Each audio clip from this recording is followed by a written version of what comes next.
Hello दोस्तों।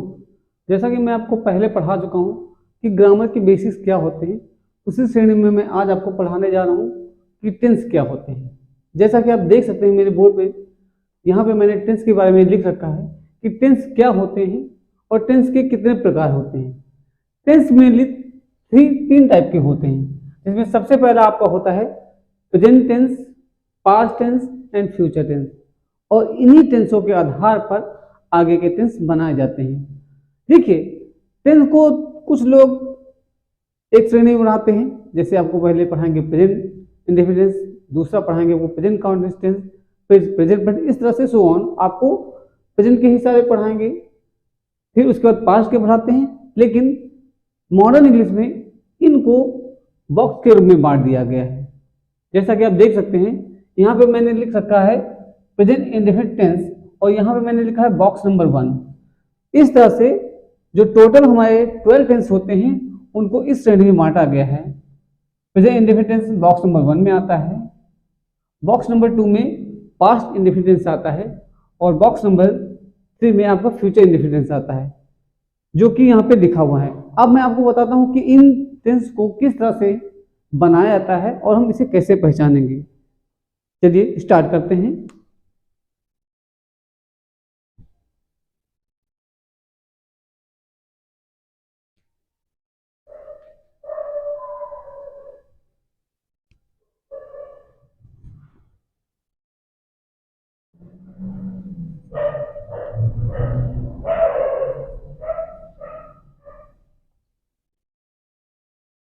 देखिए, जैसा कि आप जानते हैं, जब हम बात करते हैं प्रेजेंट इंडेफिनिट टेंस की, तो प्रेजेंट इंडेफिनिट क्या कैसे पहचानेंगे कि ये प्रेजेंट इंडेफिनिट है। देखिए, हर चीज की अपनी अपनी एक आइडेंटिटी होती है और इसी आइडेंटिटी में हम आपको बताते हैं। देखिए, हम आइडेंटिटी को दो तरह से डिवाइड करते हैं। एक होता है हिंदी आइडेंटिटी, दूसरा होता है इंग्लिश आइडेंटिटी।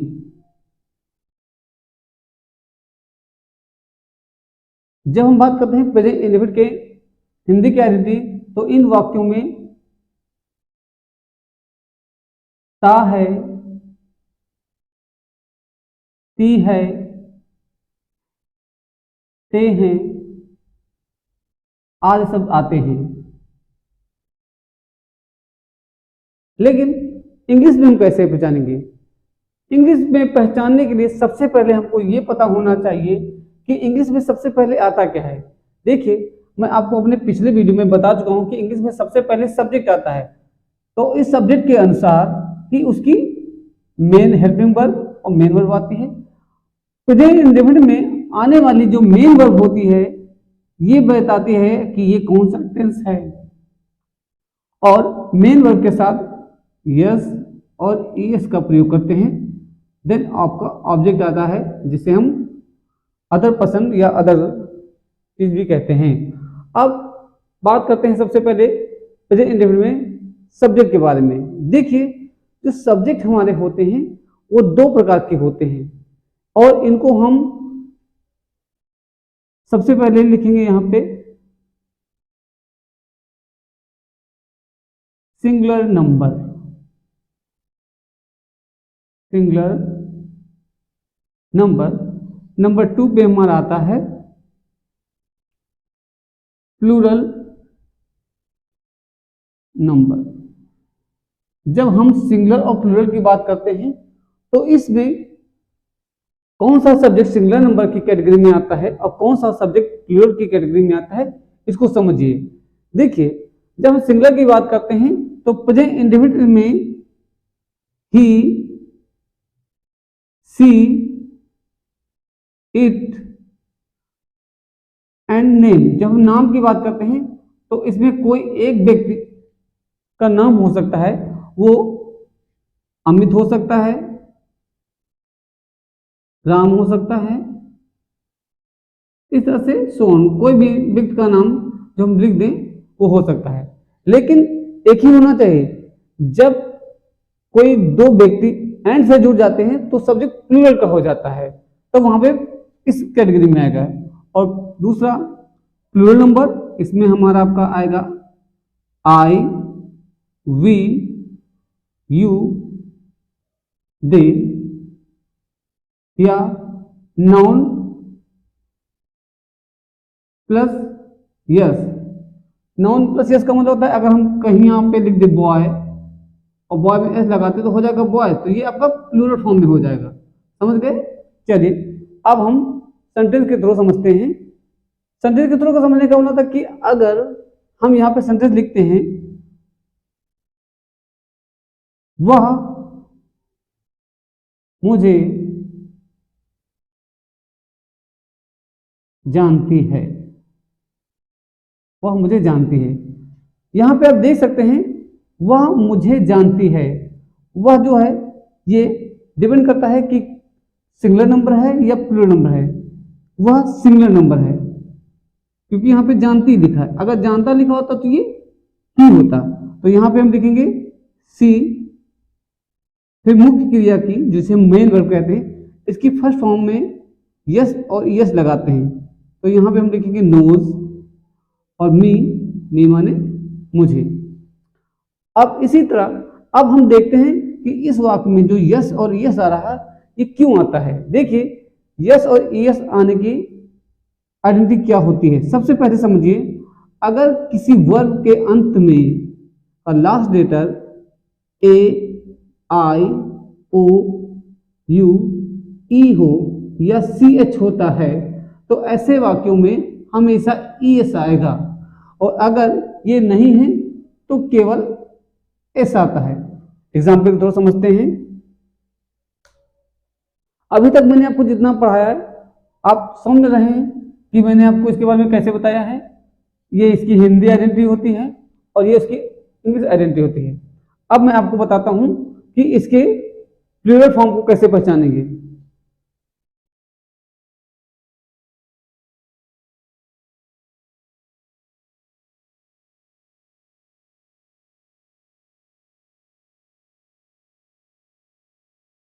देखिए मैंने लिखा मैं उसे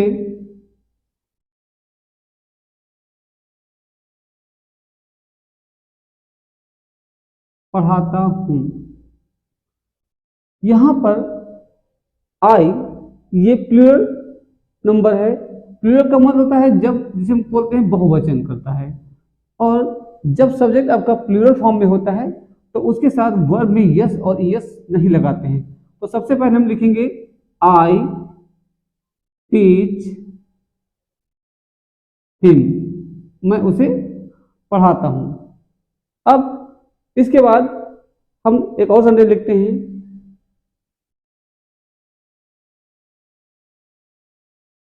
वे यहां आते हैं, दे कम हियर। ये कुछ एग्जाम्पल हैं जिससे हम समझ सकते हैं कि अगर सब्जेक्ट हमारा प्लूरल फॉर्म में होगा तो हम कर्ता के बाद जो वर्ब आएगी उसमें यस और यस का प्रयोग नहीं करते हैं, लेकिन अगर कर्ता हमारा सिंगुलर नंबर है तो उसमें हम यस और यस का प्रयोग जरूर करेंगे। चलिए अब कुछ और एग्जाम्पल देते हैं और उनसे समझते हैं। देखिए दोस्तों, आपने देखा होगा कुछ वाक्य ऐसे भी होते हैं जिनमें दो वर्ब आ जाती है। दो वर्ब का कहने का मतलब ये होता है कि इसमें पहली वर्ब जो होती है वो फाइनाइट वर्ब होती है और दूसरी जो होती है वो नॉन फाइनाइट होती है। लेकिन डिपेंड करता है कि हम कैसे समझेंगे कि फाइनाइट वर्ब है या नॉन फाइनाइट वर्ब है। चलिए एग्जाम्पल थ्रू समझते हैं नॉन फाइनाइट और फाइनाइट वर्ब क्या होती है।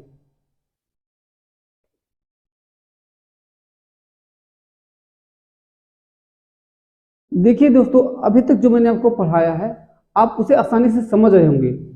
अब मैं आपको बताता हूं फाइनाइट वर्ब और नॉन फाइनाइट वर्ब क्या होती है। फाइनाइट वर्ब का वो होती है जिसमें हम ताती ते आता है, और नॉन फाइनाइट वर्ब उसे कहते हैं जिसमें हिंदी का नानी नहीं आएगा। अब मैं एग्जांपल लिखता हूं, समझिए। मैं तुमसे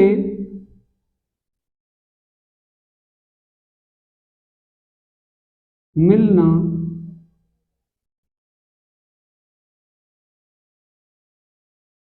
चाहता हूं। मैं तुमसे मिलना चाहता हूँ। इस वाक्य में सब्जेक्ट क्या है, मैं, क्रिया क्या है, चाहता हूँ, और ये जो वर्ब है ये है नॉन फाइनाइट वर्ब और ये है हमारी फाइनाइट वर्ब। और जब हम ट्रांसलेट करेंगे तो सबसे पहले हम सब्जेक्ट लाएंगे, फिर फाइनाइट वर्ब, फिर नॉन फाइनाइट वर्ब, फिर अदर्स लाते हैं। तो इसका सेंटेंस बनेगा आई वांट। और एक चीज याद रखिएगा, जो नॉन फाइनाइट वर्ब होती है और अगर उसके लास्ट में हिंदी का ना आए तो याद रखिएगा उसके पहले हम इंग्लिश में टू लिखेंगे, फिर वर्ब की फर्स्ट फॉर्म।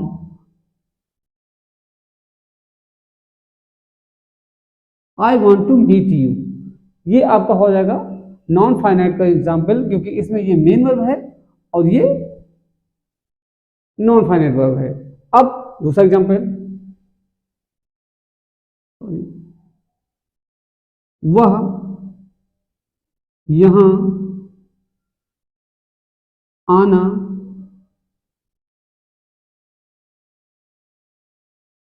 चाहती है। वह यहां आना चाहती है। यहां पे आप देख रहे हैं कि सब्जेक्ट आपका सिंगुलर नंबर हो गया, और जब सब्जेक्ट आपका सिंगुलर नंबर होता है तो हम वर्ब में यस और यस का प्रयोग करेंगे।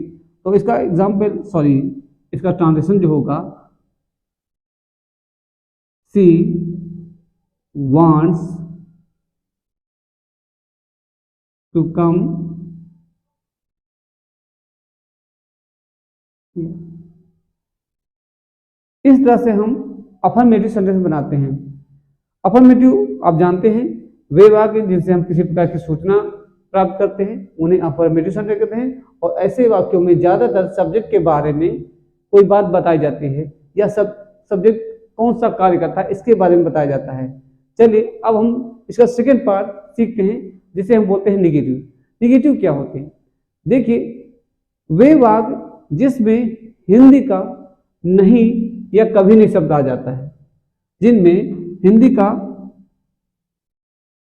नहीं या कभी नहीं शब्द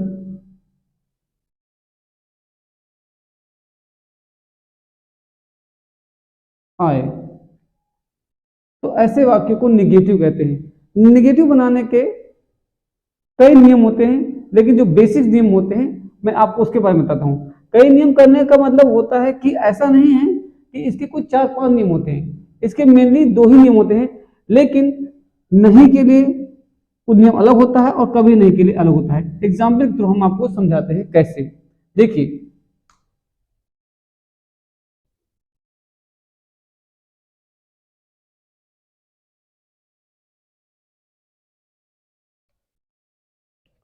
अगर वाक्य का कर्ता सिंगुलर नंबर होगा, सिंगुलर नंबर का मतलब होता है अगर वाक्य का कर्ता ही होगा, सी होगा, इट होगा,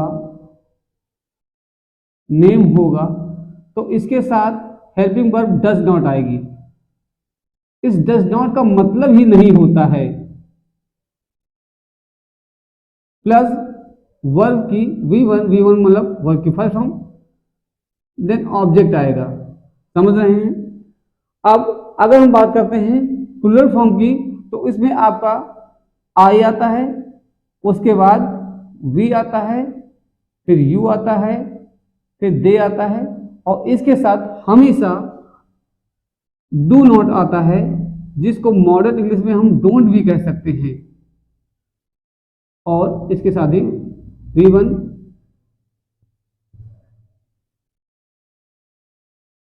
अब एग्जाम्पल, वह घर पर कुछ नहीं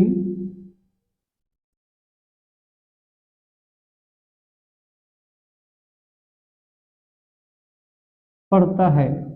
चलिए आप कोशिश करें, फिर मैं आपको बताता हूं। देखिए, अगर इस वाक्य को हम देखें तो हम यहां पे आसानी से समझ सकते हैं कि वाक्य का सब्जेक्ट क्या है। वाक्य का सब्जेक्ट सिंगुलर नंबर है या प्लूरल नंबर है। अगर सिंगुलर नंबर है तो ये स्ट्रक्चर लगेगा, और अगर प्लूरल नंबर है तो ये स्ट्रक्चर लगेगा। और आप देख सकते हैं यहाँ पे वह लिखा है पढ़ता है, तो इसका मतलब ये सिंगुलर नंबर है। और जब सिंगुलर नंबर होता है तो उसके साथ आता है डज नॉट, तो इसका ट्रांसलेशन होगा he does not read at home. दूसरा सेंटेंस, मैं इसके बारे में नहीं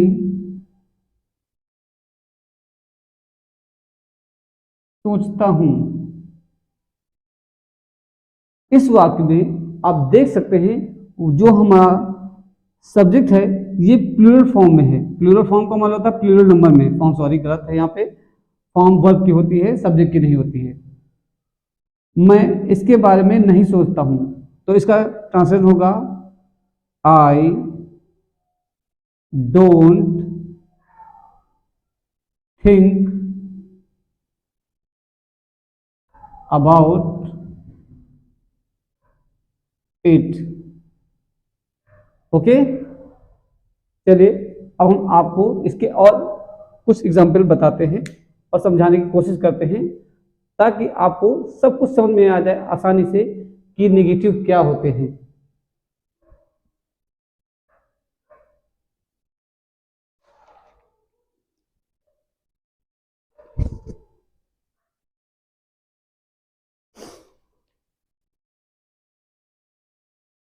चलिए, अब अगर वाक्य में कभी नहीं शब्द आए,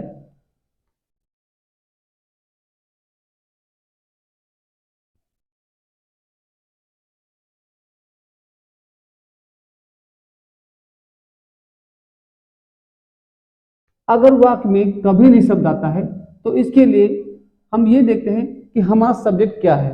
सब्जेक्ट हमारा सिंगुलर नंबर है या प्लूरल नंबर है। देखिए, जब सब्जेक्ट हमारा सिंगुलर नंबर में होता है तो हम सब्जेक्ट के साथ नेवर का प्रयोग करेंगे, लेकिन नेवर के बाद जो मेन वर्ब आएगी उसमें हम यस और ईएस का प्रयोग जरूर करेंगे, जैसे हम अफर्मेटिव में करते थे। जब कर्ता हमारा एक वचन में होता था या सिंगुलर नंबर में होता था तो हम उसमें जो मेन वर्ब आती थी उसमें यस या ईएस का प्रयोग करते थे। इन द सेम वे जब हम वाक्य में कभी नहीं आएगा तो ऐसे वाक्य में सबसे पहले ही सी इट नेम, आप इसे लिखते रहें। जब आप इसे लिखेंगे तो आप आसानी से समझ जाएंगे। ही सी इट नेम के साथ नेवर आएगा और नेवर के साथ वर्ब की फर्स्ट फॉर्म में यस या ईएस आता है, देन अदर वर्ड जिसे ऑब्जेक्ट बोलते हैं आएगा। एग्जाम्पल है, वह यहां कभी नहीं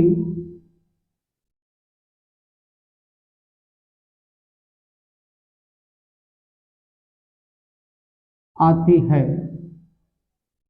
वह यहां कभी नहीं आती है। यहां पे हम देख सकते हैं कि वाक्य का जो करता है वो सिंगुलर नंबर है, तो इसके साथ हम लिखेंगे ही, सॉरी लड़की है तो यहां पे लिखेंगे सी नेवर। अब यहां पे जब सब्जेक्ट हमारा सिंगुलर नंबर है तो यहां पे लिखेंगे कम्स हियर। लेकिन अगर वर्ब में यस यस तभी लगाएंगे जब सब्जेक्ट हमारा सिंगुलर नंबर होगा। अगर सब्जेक्ट हमारा प्लूरल नंबर है तो उसमें हम यस और यस का प्रयोग नहीं करते हैं, जैसे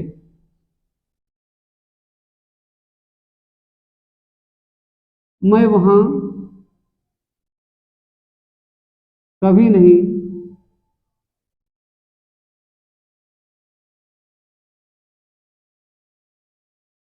जाता हूं। मैं वहां कभी नहीं जाता हूं, तो इसका होगा I never go there, I never go there, क्योंकि इस वाक्य में सब्जेक्ट हमारा प्लूरल फॉर्म नंबर है, इसलिए इसमें हम यस और यस का प्रयोग नहीं करेंगे। दूसरा एग्जाम्पल देखते हैं।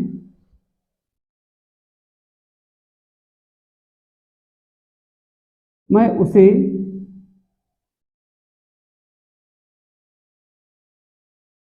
कभी नहीं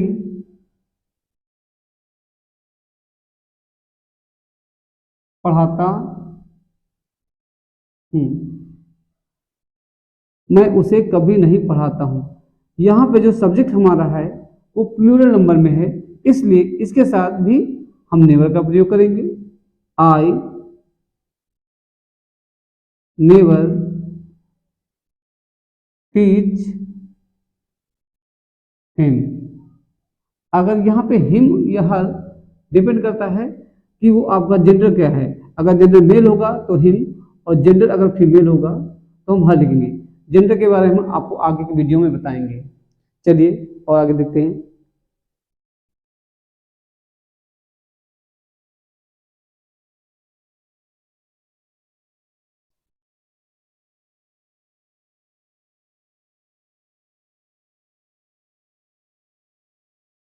जहां तक मुझे लग रहा है कि आपको ये सब चीजें आसानी से समझ में आ रही होंगी, अब मैं आपको बताता हूं थर्ड पार्ट इसका, which is called interrogative sentence.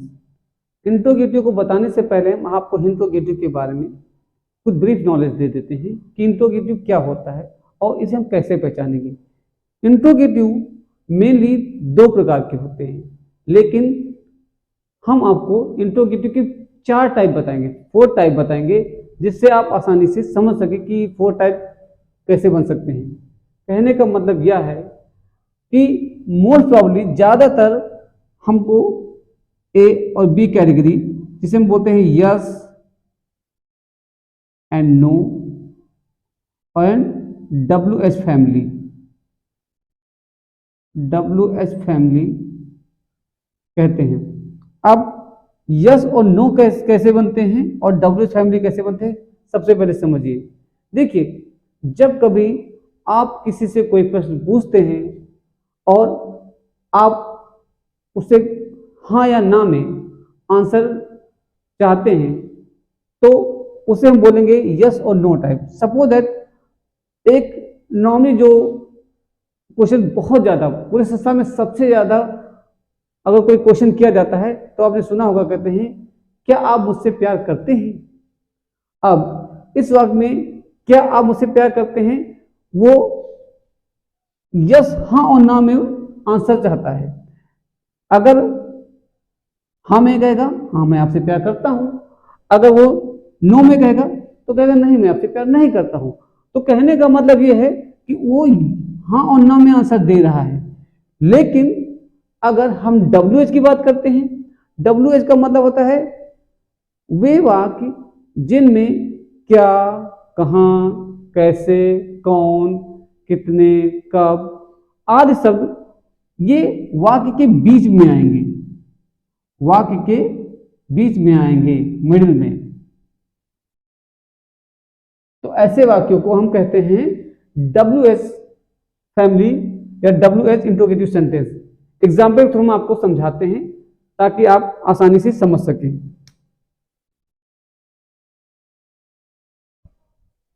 बात करते हैं यस और नो टाइप के। जब यस और नो टाइप की बात करते हैं तो यदि क्या वाक्य के बिगिनिंग में आता है तो इसी के लिए हम डू डज का प्रयोग करते हैं। लेकिन यहाँ पे वाक्य में नहीं शब्द आ गया है। अगर वाक्य में नहीं शब्द आ जाता है तो ऐसे वाक्यों का जब ट्रांसलेट करते हैं तो सबसे पहले हम डू डज तो लिखेंगे, और डू और डज का प्रयोग हम on the basis of subject करते हैं। यदि सब्जेक्ट आपका सिंगुलर नंबर है तो हम डज का प्रयोग करेंगे, यदि सब्जेक्ट हमारा प्लूरल नंबर है तो हम डू का प्रयोग करेंगे। अब यहाँ पे सब्जेक्ट शिवम है जो एक सिंगुलर नंबर है, तो इसके लिए सबसे पहले हम लिखेंगे does Shivam not come here.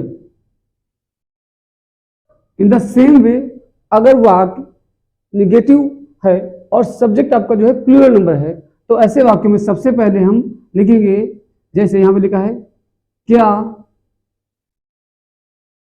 तुम उसे नहीं जानते हो।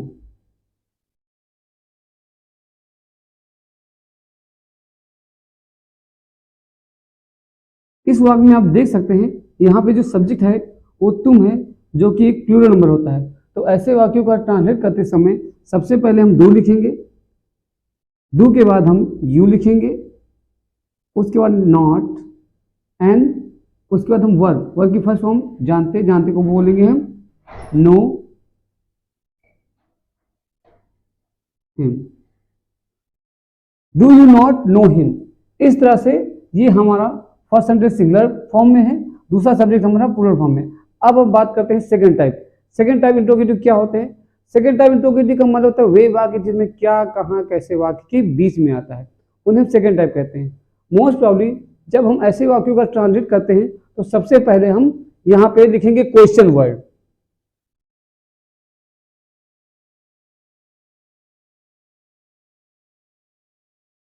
क्वेश्चन वर्ड के बाद हम सब्जेक्ट के अनुसार डू या डज का प्रयोग करते हैं, फिर सब्जेक्ट, देन वर्ब की फर्स्ट फॉर्म, देन ऑब्जेक्ट लिखेंगे। एग्जाम्पल के लिए हम आपको ऊपर बताते हैं। स्टार्ट बेटा होता है।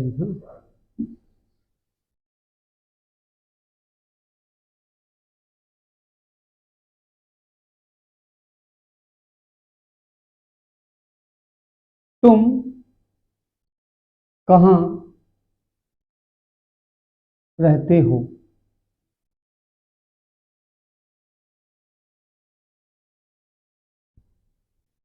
इस वाक्य में आप देख सकते हैं यहाँ पे सब्जेक्ट हमारा तुम है, जो कि एक प्लूरल नंबर होता है।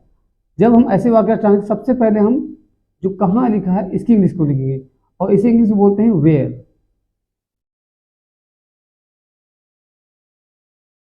डू यू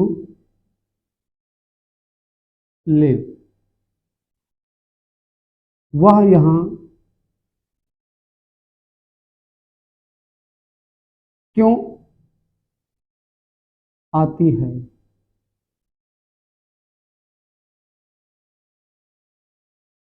सबसे पहले क्योंकि, क्योंकि इंग्लिश में बोलते हैं Y.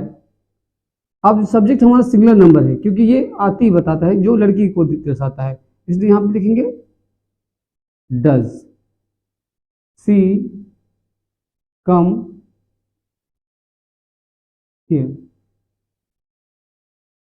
The way we have make earlier sentence in the same way हम इसके सेकंड टाइप को बनाएंगे, जिसमें होता है अगर वाक्य इंट्रोगेटिव निगेटिव हो। इंट्रोगेटिव निगेटिव होने पर वाक्य में सेम स्ट्रक्चर यही रहेगा, लेकिन ये जो सब्जेक्ट है सब्जेक्ट के बाद नॉट आने लगेगा, जो बेसिक स्ट्रक्चर का ये होगा।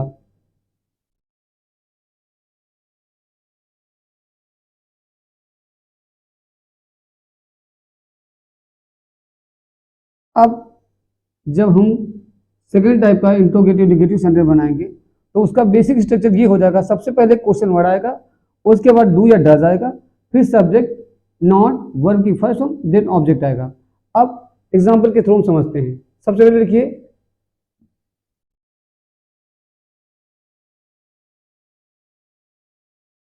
तुम यहां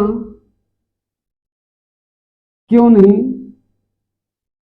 आते हो? तुम यहां क्यों नहीं आते हो? इस वाक्य में आप देखेंगे, सॉरी यहां पे नेगेटिव था तो इसलिए यहां पे लिखेंगे तुम यहां क्यों नहीं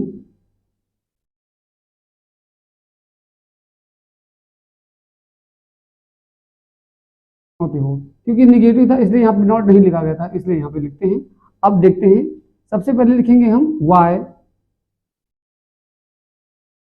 डू, सब्जेक्ट इसमें यू है, और यहां पे देख सकते हैं ये सब्जेक्ट आ गया है। इसके बाद हम यहां पे नॉट लिखेंगे,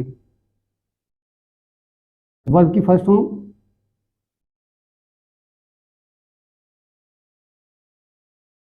ये आपका सेकंड टाइप इंट्रोगेटिव निगेटिव हो गया। अब बात करते हैं third type interrogative sentence. Third type interrogative sentence क्या होते हैं? वे वाक्य जिसमें सब्जेक्ट नहीं होता है। वाक्य में सबसे पहले क्वेश्चन वर्ड आएगा, उसके बाद उसकी मेन वर्ब लिखते हैं।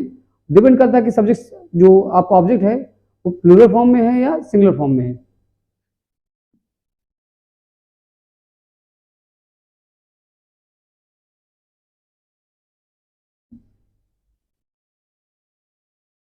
सेंटेंस पहला है,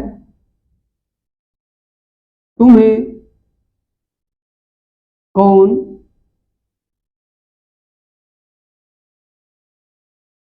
जानता है। In this sentence you can see there is no subject. आप इस वाक्य में देख सकते हैं सब्जेक्ट नहीं है, लेकिन वाक्य इंट्रोगेटिव है।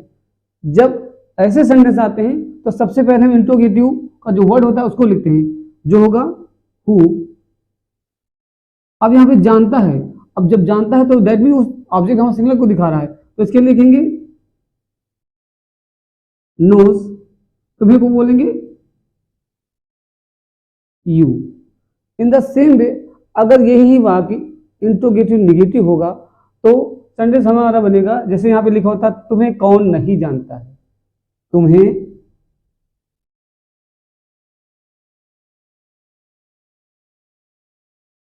कौन नहीं जानता है। आप सबसे पहले कौन लिखेंगे। देखिए जब हमने इस वाक्य को ट्रांसलेट किया था तो यहाँ पे हमने यस या यस लगाया था, और आपको पता होगा अफर्मेटिव सेंटेंस में जब यस यस लगाते हैं तो उसका मतलब होता है वो सिंगुलर फॉर्म में है। इन द सेम वे आप जब इसकी नेगेटिव बनाएंगे तो हम इसके लिए लगाएंगे does not. Know you, who does not know you. इस तरह से हम देख सकते हैं ये हमारे थर्ड टाइप इंट्रोगेटिव होते हैं। मिलते हैं हम अपने अगले वीडियो में जिसमें हम आपको पढ़ाएंगे प्रेजेंट कंटीन्यूअस टेंस क्या होता है। Thank you so much.